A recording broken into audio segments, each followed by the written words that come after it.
ಎಲ್ಲರಿಗೂ hi, welcome back to Ashwini's logs. Please subscribe ಮಾಡಿಕೊಂಡು video ನೋಡಿ ಅಂತ ಹೇಳ್ತಾ, ನಾನು ರಾಜ್ಮಾ ಜೊತೆಗೆ ಹೇಗೆ ಗೀ ರೈಸ್ನ ಮಾಡ್ಬೋದು ಪೂರಿ ಕಾಂಬಿನೇಷನ್ಗೆ ಅನ್ನೋದನ್ನು ಇಲ್ಲಿ ನೋಡೋಣ ಬನ್ನಿ. ಫಸ್ಟಿಗೆ ನಾನಿಲ್ಲಿ ಗೀ ರೈಸ್ಗೆ ರೆಡಿ ಮಾಡ್ಕೊಂಬಿಡೋಣ.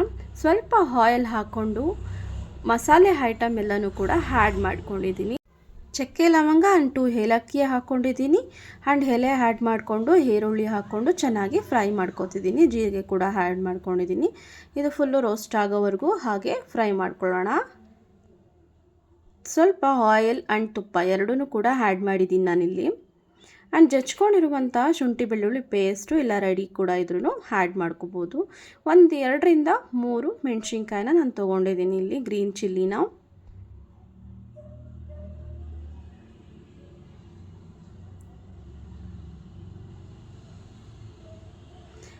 ಇದು ನೆಕ್ಸ್ಟ್ ಇಲ್ಲಿ ಫ್ರೈ ಆಗಿದೆ.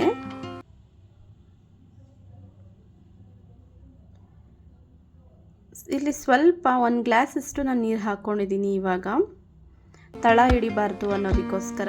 ನೆಕ್ಸ್ಟ್ ಇಲ್ಲಿ ಕಸೂರಿ ಮೆಥಿನ ಆ್ಯಡ್ ಮಾಡ್ಕೊಳ್ಳೋಣ. ನೋಡಿ ಇಷ್ಟಿರ್ಬೋದು. ಡ್ರೈ ಆಗಿ ಕೂಡ ಹಾಕ್ಕೊಬೋದು, ಇಲ್ಲಾಂದರೆ ಮೆಂತ್ಯ ಸೊಪ್ಪಿದ್ರೂ ಕೂಡ ನಾವು ಹಾಕ್ಕೊಬೋದು ಇದನ್ನು ಡೈರೆಕ್ಟಾಗಿಯೇ.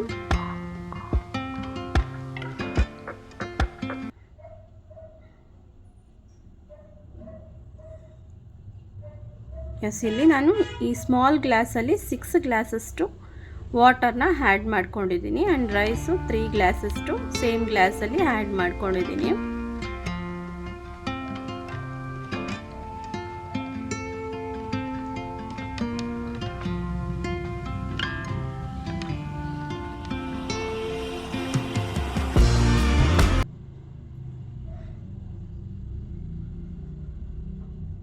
ಸ್ವಲ್ಪ ರುಚಿಗೆ ತಕ್ಕಷ್ಟು ಉಪ್ಪನ್ನು ಕೂಡ ಆ್ಯಡ್ ಮಾಡ್ಕೊಳ್ಳೋಣ. ಆ್ಯಂಡ್ 1 ಗ್ಲಾಸಷ್ಟು ರಾ ಮಿಲ್ಕನ್ನು ಹಾಕ್ಕೊತಾ ಇದ್ದೀನಿ. ತೆಂಗಿನ ಹಾಲು ಇರೋರು ಕೂಡ ತೆಂಗಿನ ಹಾಲು ಕೂಡ ಯೂಸ್ ಮಾಡ್ಬೋದು. ನಾನಿಲ್ಲಿ ನಂದಿನಿ ಹಾಲನ್ನ ಯೂಸ್ ಮಾಡ್ತಾ ಇದ್ದೀನಿ.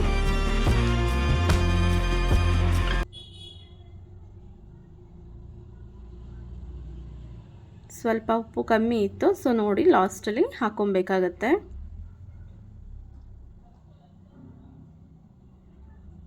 ಇದು ಲಿಡ್ ಕ್ಲೋಸ್ ಮಾಡಿ 1-2 ವಿಸಿಲ್ನ ಹಾಕಿಸ್ಕೊಳ್ಳೋಣ. 2-3 ಗ್ಲಾಸಷ್ಟು ನಾನು ಅಕ್ಕಿನ ತೊಗೊಂಡು ವಾಶ್ ಮಾಡಿ ಹಾಕಿದ್ದೀನಿ. ಇದು ರೆಡಿ ಆಗಿದೆ. ನೆಕ್ಸ್ಟ್ ಬನ್ನಿ ರಾಜ್ಮಾ ಜೊತೆಗೆ ಪೂರಿ ಕಾಂಬಿನೇಷನ್ ಹೇಗಿರುತ್ತೆ ಅಂತ ಹೇಳಿ ನೋಡೋಣ. ನಾನಿಲ್ಲಿ ರೆಡ್ ರಾಜ್ಮಾನ ತೊಗೊಂಡಿದ್ದೀನಿ. ವೈಟು ಸಿಗುತ್ತೆ ಆ್ಯಂಡ್ ಇನ್ನೊಂದು ಥರ ಸಿಗುತ್ತೆ, 3 ಥರ ಸಿಗುತ್ತೆ ಅಂತಲೇ ಹೇಳ್ಬೋದು.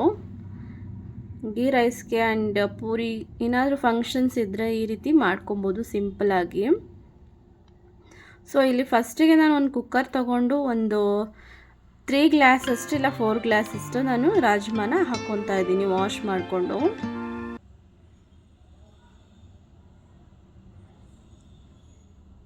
ಇಷ್ಟು ಸಾಕಾಗತ್ತೆ. ಸೊ ಚೆನ್ನಾಗಿ ಇದನ್ನು ವಾಶ್ ಮಾಡ್ಕೊಂಡ್ಬಿಡೋಣ.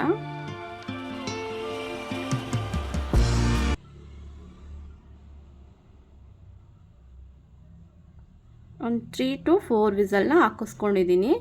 ನೆಕ್ಸ್ಟ್ ಇಲ್ಲಿ 1 ಆನಿಯನ್ನು ಆ್ಯಂಡ್ 2 ಟೊಮೊಟೊ ಕಟ್ ಮಾಡ್ಕೊಂಡಿದ್ದೀನಿ. ಶುಂಠಿ ಬೆಳ್ಳುಳ್ಳಿ ಪೇಸ್ಟು, ಚಕ್ಕೆ ಲವಂಗ ತೊಗೊಂಡಿದ್ದೀನಿ ಆ್ಯಂಡ್ 1 ಎಲೆ ತೊಗೊಂಡಿದ್ದೀನಿ. And dhaniya powder and chilli powder ಸ್ವಲ್ಪ ಆ್ಯಂಡ್ ಎಲ್ಲೋ ಪೌಡರ್ ಕೂಡ ಆ್ಯಡ್ ಮಾಡ್ಕೊಬೇಕಾಗತ್ತೆ. ನೆಕ್ಸ್ಟ್ ಇದನ್ನೆಲ್ಲ ಒಂದು ಪ್ಯಾನ್ ತೊಗೊಂಡು ಸ್ವಲ್ಪ ಆಯಿಲ್ನ ಡ್ರಾಪ್ ಮಾಡಿಕೊಂಡು ಚೆನ್ನಾಗಿ ಲೋ ಫ್ಲೇಮಲ್ಲಿ ಫ್ರೈ ಮಾಡ್ಕೊಬೇಕಾಗತ್ತೆ.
1/4 ಸ್ಪೂನಷ್ಟು ನಾನಿಲ್ಲಿ ಗರಂ ಮಸಾಲಾನ ಯೂಸ್ ಮಾಡಿದ್ದೀನಿ.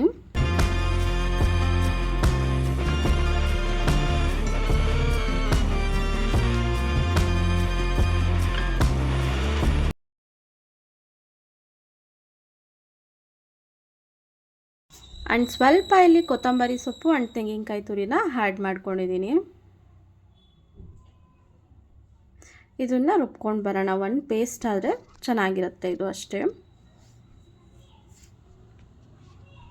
ತುಂಬ ಸ್ಮೂತಾಗಿರಬೇಕು ಪೇಸ್ಟು, ಅಷ್ಟೇ ಟೇಸ್ಟು ಚೆನ್ನಾಗಿರುತ್ತೆ.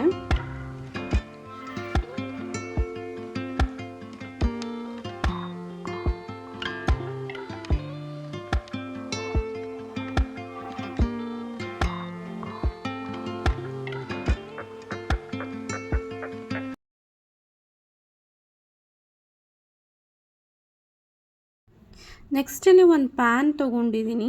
ಸ್ವಲ್ಪ ಎಣ್ಣೆ ಹಾಕ್ಕೊಂಡು ಚಕ್ಕೆ ಲವಂಗ ಆ್ಯಂಡ್ ಎಲೆನ ಆ್ಯಡ್ ಮಾಡ್ಕೊಂಡಿದ್ದೀನಿ. ಇವಾಗ ಸ್ವಲ್ಪ ಜೀರಿಗೆನ ಹಾಕ್ಕೊಳ್ತಿದ್ದೀನಿ. ಹಾಗೆ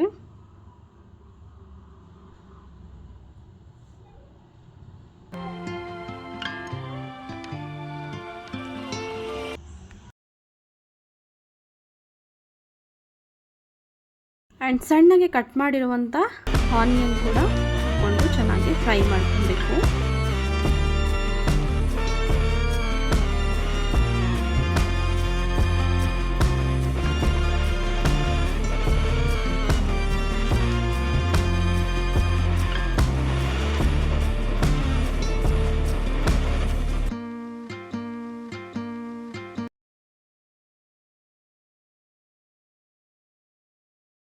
ಎಸ್, ಇಷ್ಟು ಫ್ರೈ ಆದರೆ ಸಾಕು. ರುಬ್ಬಿರುವಂಥ ಮಸಾಲೆನೂ ಕೂಡ ಆ್ಯಡ್ ಮಾಡ್ಕೊಳ್ಳೋಣ. ಈಗ ನೋಡಿ, ಇಷ್ಟು ಪೇಸ್ಟಿಯಾಗಿರಬೇಕು.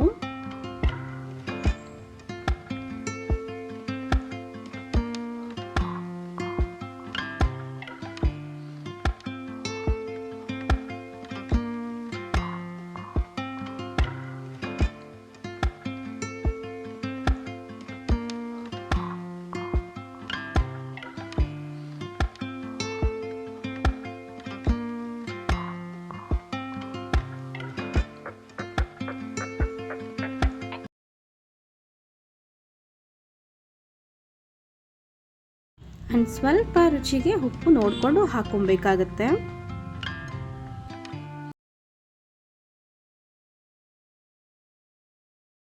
ಮಸಾಲ ಎಲ್ಲ ರೆಡಿ ಇದೆ. ಸ್ಮೆಲ್ ಹೋಗೋವರೆಗೂ ಅದು ಚೆನ್ನಾಗಿ ಕುದಿಸ್ಕೋಬೇಕಾಗತ್ತೆ. ರಾಜ್ಮಾ ನೋಡಿ ಈ ರೀತಿ ಚೆನ್ನಾಗಿ ಬೆಂದಿದೆ. ಸೊ ಇದನ್ನು ವಿತ್ ವಾಟರ್ ಸಮೇತ ಅದಕ್ಕೆ ಹಾಕ್ಕೊಬೇಕಾಗತ್ತೆ. ಮಿಕ್ಸ್ ಮಾಡಿ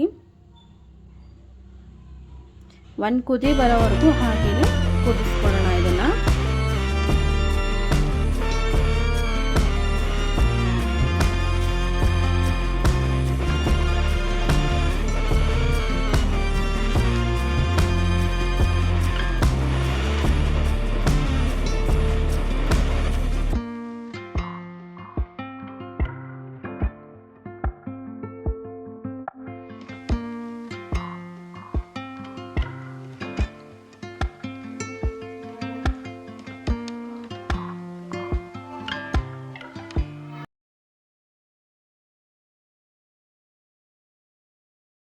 ನೋಡಿ ಇಲ್ಲಿ ಕುದೀತಾ ಇದೆ. ಸ್ವಲ್ಪ ಕಸೂರಿ ಮೆಥಿನ ಆ್ಯಡ್ ಮಾಡ್ಕೊಂಡಿದ್ದೀನಿ ಲಾಸ್ಟಲ್ಲಿ. ಇಲ್ಲ ಅಂದರೂ ಕೂಡ ಸ್ಕಿಪ್ ಮಾಡ್ಕೊಬೋದು.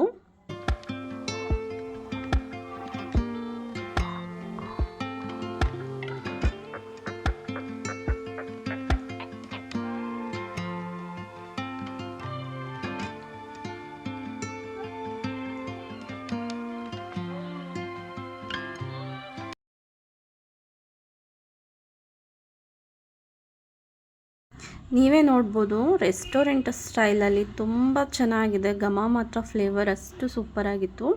ಒಂದು ಸಲ ಇದೇ ರೀತಿ ಇದೇ ಮೆಥಡಲ್ಲಿ ನೀವು ಕೂಡ ಟ್ರೈ ಮಾಡಿ ನನಗೊಂದು ಕಮೆಂಟ್ಸ್ ಮಾಡಿ ತುಂಬ ಚೆನ್ನಾಗಿತ್ತು ಅಂತ ಹೇಳಿ. ಆ್ಯಂಡ್ ಸಬ್ಸ್ಕ್ರೈಬ್ ಮಾಡ್ಕೊಳ್ಳಿ. ಆ್ಯಂಡ್ ನಾನು ಕೂಡ ಟೇಸ್ಟ್ ಮಾಡೋಣ ಅಂತ ನೋಡಿದೆ. Thank you so much for watching.